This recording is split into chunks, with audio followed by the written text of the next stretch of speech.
Estado, Gobierno y Sociedad, por Norberto Bobbio. 22. 4.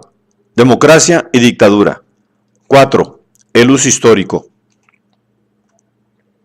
Durante siglos, por lo menos hasta Hegel, los mejores escritores políticos utilizaron la tipología de las formas de gobierno para trazar las líneas del desarrollo histórico de la humanidad, entendido como sucesión de una determinada constitución a otra de acuerdo con un cierto ritmo. Se trata de ver qué lugar ha ocupado en algunos de los grandes sistemas la democracia. Ante todo, conviene distinguir las filosofías de la historia en regresivas, según las cuales la etapa siguiente es una degeneración de la anterior. Progresivas, según las cuales la etapa siguiente es un perfeccionamiento de la anterior. Cíclicas, según las cuales el curso histórico, después de haber recorrido en sentido regresivo o en sentido progresivo todas las etapas, retorna al principio. En las historias regresivas, Platón, o cíclico-regresivas, Polibio de los antiguos, la democracia ocupa generalmente el último lugar en una sucesión que pone a la monarquía como primera forma, la aristocracia como segunda y la democracia como tercera. Es ejemplar incluso por la influencia que ha ejercido en escritores modernos. Piénsese específicamente en el Maquiavelo del segundo capítulo de los discursos, la periodización de Polibio, que presenta en rápida síntesis la sucesión de las 6 formas, mediante la alteración de la forma buena con la forma mala respectivamente. La primera que se forma por un proceso espontáneo y natural es la monarquía, y de ella deriva, por una preparación y una enmienda, el reino. Pero se deteriora y cae en un mal que le es congénito, me refiero a la tiranía, de cuya disolución nace la aristocracia. Cuando ésta, por su naturaleza, vira hacia la oligarquía, si las turbas se indignan por la injusticia de sus jefes, nace la democracia. A su vez, la soberbia y el desprecio de las leyes desembocan con el tiempo en la oclocracia. Historias 6.4. En la época moderna, época de las grandes monarquías, cuando la concepción regresiva cede paso a la progresiva, el campo de observación de los escritores se amplió enormemente y la sucesión de los antiguos es cambiada. La monarquía ya no está al principio del ciclo, sino al final. Se considera que Vico es un innovador, porque después del estado ferino, que no es todavía social, y el estado de las familias, que todavía no es estatal, no hace comenzar la historia de los estados por la monarquía, sino por la república aristocrática, a la que sigue la república popular y finalmente el principado. En su obra De Universi Juris, Uno Principio et Uno Fine, define el gobierno popular como aquel en el que rigen la paridad de los sufragios, la libertad de expresión y el acceso equitativo de todos los individuos a los honores, sin que lo impida el censo, es decir, el patrimonio. El principio de que el censo es la base de los derechos políticos durará, como se sabe, hasta la Revolución Francesa y más allá. Además, una característica de la tipología vickiana es que se resuelve en dicotomías con un procedimiento diferente de los ya conocidos e indicados.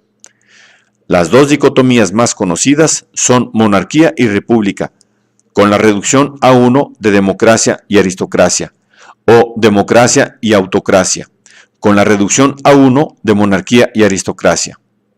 Para Vico, la diferencia esencial pasa entre la república aristocrática de un lado, que representa la época de los héroes, y la república popular y la monarquía de otro, que juntas representan, si bien en diversa medida, la época de los hombres, y por tanto la tricotomía clásica se puede resolver en la dicotomía aristocrática y gobiernos humanos, es decir, democracia y monarquía, en los cuales, debido a la homogeneidad de su naturaleza inteligente, que es propia de la naturaleza humana, las leyes tratan igualmente a todos porque nacieron libres en sus ciudades, o son populares cuando todos o la mayoría constituyen las fuerzas de las ciudades, señores de la libertad popular o monárquicos, en los cuales los monarcas tratan a todos los súbditos igualmente con sus leyes y, siendo los únicos a tener en sus manos la fuerza de las armas,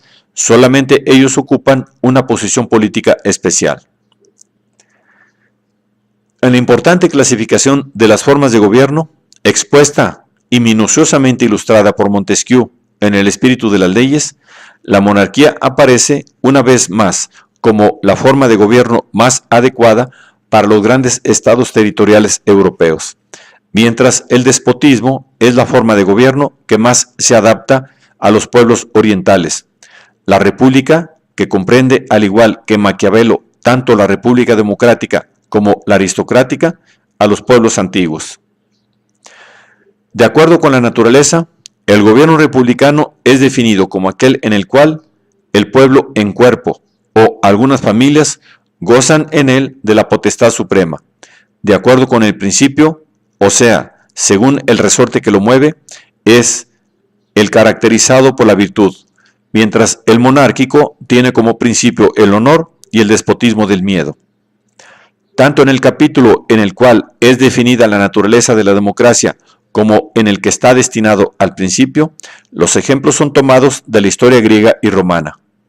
Allí se encuentra la siguiente afirmación: los políticos griegos que vivían en un gobierno popular reconocían en la virtud la única fuerza capaz de sostenerlo.